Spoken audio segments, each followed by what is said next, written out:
दर्शक मित्रों नमस्कार। आज मैं आपको महिया हत्याकांड के कारण क्या रहे थे उसके बारे में बात करूंगा। आप लोग यह वीडियो हिंदी और गुजराती दोनों भाषा में सुन सकते हो। किसी भी घटना या बनाव के कुछ कारण होते हैं, लेकिन इतिहासकार और उस समय के न्यायाधीशों और वकीलों के द्वारा उसकी जांच की जानी चाहिए। इस तरह लोगों के मन में इसे अच्छी तरह समझा जाएगा। बाकी स्वयं संचालित रूप से फिनिक्स पक्षी की तरह कुछ भी नहीं बन जाते हैं या कोई घटना घटती नहीं। तो इस घटना के कुछ महत्वपूर्ण कारण इस श्रृंखला की दूसरी श्रेणी में आपके ज्ञान के लिए लाए जा रहे हैं।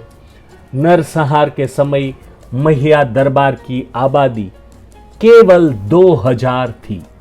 रंगपुर निवासी शुभ चिंतक प्रवीण सिंह बाबरिया और इतिहास प्रेमी जितेंद्र सिंह बाबरिया का कहना है कि आज हमारी आबादी 10-12 हजार के आसपास होगी। यहाँ जनसंख्या का प्रश्न पूछा गया है कि इतनी ही जनसंख्या के लोग पूरे जूनागढ़ रियासत के खिलाफ जाने की हिम्मत कैसे कर सकते हैं। महिया बाबरिया ने एक बार थान वाकानेर पर शासन किया था। ईस्वी 1606 में बाबरिया के पास से सरतानजी झाला ने वाकानेर पर विजय प्राप्त की और अलग झाला साम्राज्य की स्थापना की थी। इस घटना का सबसे महत्वपूर्ण पहला कारण इस घटना से पहले 1873 में दरबार अमराभाई ने खोड़ियार में एक बड़ा सम्मेलन बुलवाया और उसमें हाजिर सब अन्य राजपूतों को प्रतिज्ञा करवाई कि हम सब जूनागढ़ की गद्दी पर चुड़ासमा राजवंश को फिर बिठाएंगे। यह प्रतिज्ञा झगड़े के लिए बहुत जिम्मेदार रही।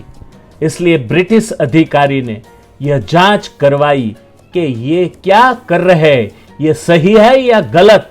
और बाद में श्री कर्नल हम्फ्री की रिपोर्ट के अनुसार अंग्रेजों ने सम्मेलन की जांच की और महिया दरबारों को निशस्त्र कर दिया और इस प्रस्ताव को J.W. वॉटसन ने स्वीकार कर लिया था।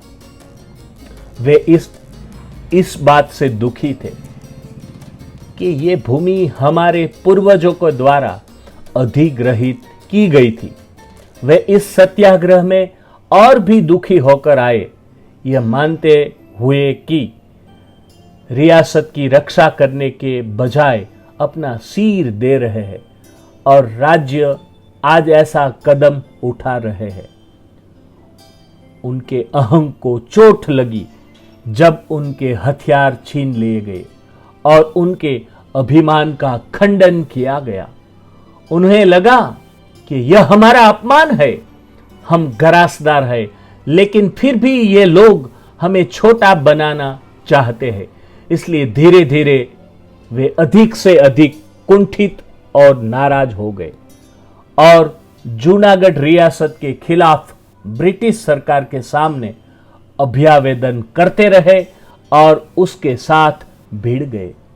इस घटना से पहले जूनागढ़ रियासत में सिबंदी और अन्य छोटे बड़े स्थानों पर महिया दरबार कार्यरत थे, लेकिन जब जूनागढ़ रियासत ने एक व्यवस्थित पुलिस विभाग की स्थापना की तो उन्हें रिहा कर दिया गया। इसके अलावा उन्हें दी गई भूमि पर ब्रिटिश सरकार के आदेश पर ब्रिटिश सरकार द्वारा टैक्स भरने की योजना की गई थी। इसलिए वे बहुत असंतुष्ट थे। लेकिन अमराभाई कालाभाई ने कहा कि जूनागढ़ की नवाब सरकार भले ही हमें तोप से उड़ा देना चाहे, फिर भी वह टैक्स का भुगतान कभी नहीं करेंगे। महिया दरबारों पर जूनागढ़ रियासत द्वारा निर्धारित नए कर डाले गए थे, उसमें समानता नहीं थी, इसलिए उनको असंतोष था, जिसमें कनेरी गांव में साती वेरा ₹10, गांगेचा में ₹12, मातरवानिया में ₹20 थे। इसलिए कर के बारे में धरती अच्छी बुरी की जांच करके योग्य करेंगे, ऐसा रियासत ने कहा था। लेकिन महिया दरबार समझौता के लिए नहीं आए। महिया दरबारों को उनकी सेवा के बदले में धरती मिली थी, वह उसके स्थायी मालिक है। इस तरह के विवाद पैदा हुए और उन्होंने कोर्ट का दरवाजा खटखटाया। इसके अलावा जो नई कर योजना शुरू की गई थी, वह भी एक अन्यायपूर्ण तरीके की थी, क्योंकि अमरा भाई की 255 साती की जमीन थी। इसमें उन्हें 5100 रुपये का भुगतान करना पड़ा, लेकिन उस जमीन की आमदनी 3883 रुपये थी। तो ऐसा क्यों संभव हो सकता है? इसलिए आखिर उपाय के तौर पर उन्होंने रियासत के खिलाफ अपना विरोध प्रकट करना शुरू कर दिया।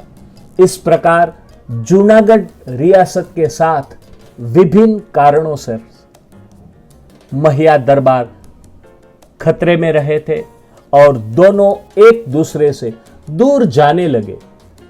उस वक्त समझौता होना जरूरी था, लेकिन नहीं हो पाया। आज यहां विराम लेते हैं। तीसरे हफ्ते में महिया सत्याग्रह कितने दिनों तक चला था, यह आप जरूर देखना न भूलें। नमस्कार, फिर मिलेंगे।